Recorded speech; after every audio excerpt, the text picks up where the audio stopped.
dimanche de Pentecôte à Marseille. Le ciel est d'azur, la Méditerranée scintille et les gabions piaffent sur les toits. À la fin de la messe, chez les dominicains, vous interrogez un fidèle qui sort de l'église. « Bonjour monsieur, puis-je vous poser une petite question ?»« Mais bien sûr, mon père. »« Eh bien, je me demandais, est-ce que vous priez vraiment l'Esprit Saint ?»« L'Esprit Saint, je vous le dis franchement, mon père, c'est pas trop clair pour moi. Le bon Dieu, je comprends. Le petit Jésus, ça va. La bonne mère, bien sûr, je lui parle. Mais l'Esprit Saint, c'est pas trop clair. Vous avez entendu tout à l'heure, vous y étiez comme moi. Ces gens qui se mettent à parler tout un tas de langues que même le nom est impossible à retenir. Non, franchement, je vous l'avoue, l'Esprit Saint, je préfère le laisser tranquille. Bon, je vous rassure, ce dialogue est un peu fictif. Mais reconnaissons-le, il existe aujourd'hui un certain malentendu à l'égard de l'Esprit Saint et de la vie charismatique. Beaucoup de chrétiens pensent que la vie avec l'Esprit, c'est une option, un bonus, un petit truc en plus dont on pourrait tout à fait se passer. Or, c'est exactement le contraire. La vie chrétienne, c'est la vie avec l'Esprit Saint. Les deux expressions sont strictement synonymes. C'est quoi un chrétien ? C'est une personne animée par l'Esprit Saint. C'est la même chose. Ne pas se laisser guider par l'Esprit Saint, c'est vivre une demi-vie chrétienne. C'est passer à côté du plus beau cadeau que Dieu nous fait. Toutefois, si j'ose dire, il ne faut pas se laisser tromper par la première lecture. Le charisme des langues, qui est tombé sur les apôtres le soir de la Pentecôte, n'est pas la seule manière dont l'Esprit Saint agit dans les cœurs. La théologie montre que l'Esprit Saint agit généralement de deux manières tout à fait différentes. Soit en donnant un charisme pour le bien de toute l'Église, soit en donnant une grâce pour la personne même qui la reçoit. Puisque les charismes visent à édifier l'Église dans son ensemble, ils sont généralement un peu spectaculaires, ou du moins ils sont toujours bien visibles. Ainsi, quand l'Esprit Saint est descendu sur les apôtres au soir de la Pentecôte, quand il leur a donné de parler ces langues inconnues, il leur a donné ce charisme pour faire grandir l'Église, pour édifier la charité des apôtres, certes, mais surtout pour convertir les habitants de Jérusalem. L'erreur consiste ici à croire qu'il s'agit de l'unique manière dont l'Esprit Saint travaille dans nos cœurs. Or, il y en a une seconde, et c'est la deuxième lecture qui nous l'a fait connaître. Quand l'Esprit Saint répand sa grâce en nos cœurs, il le fait le plus souvent de manière discrète, au fond de nos âmes. Il les transforme petit à petit, mais réellement. Il nous rend plus conformes à Jésus. Il nous modèle à son image.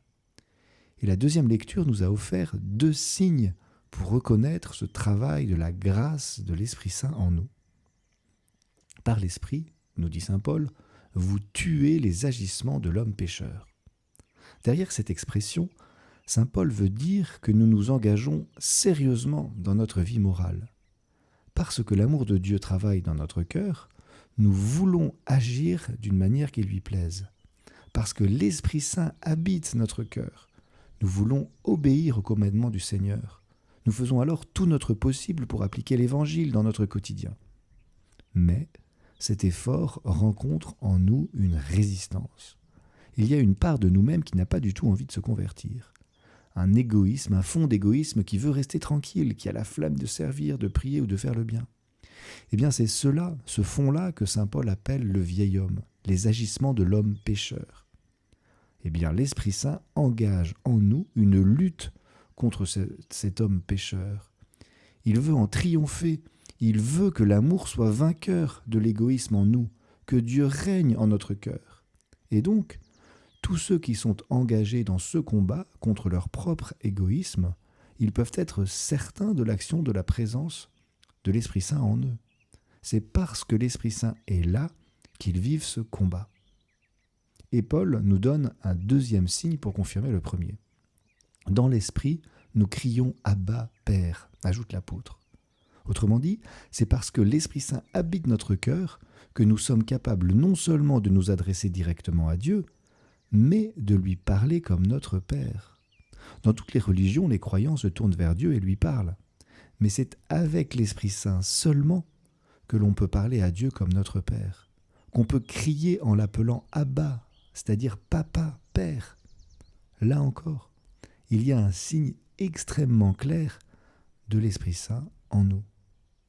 Alors frères et sœurs, en cette belle fête de la Pentecôte, demandons à l'Esprit Saint d'embraser nos cœurs. Nous pouvons bien sûr lui demander des charismes pour édifier l'Église et la faire grandir encore. Mais ne nous inquiétons pas si le Seigneur ne nous en accorde pas. Le bon Dieu a sa providence pour faire grandir l'Église et s'il veut que cela se fasse sans nous accorder de charisme, il n'y a pas à s'en inquiéter.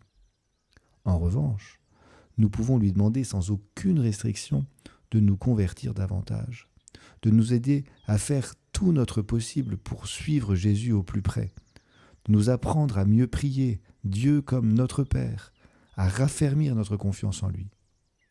Oui, frères et sœurs, laissons l'Esprit Saint agir en nous, cultivons les désirs qu'il a semés en nos cœurs, et puis gardons bien en mémoire que ce que Dieu veut en nous, ce n'est pas de nous émouvoir, mais de nous transformer en lui. Ainsi soit-il.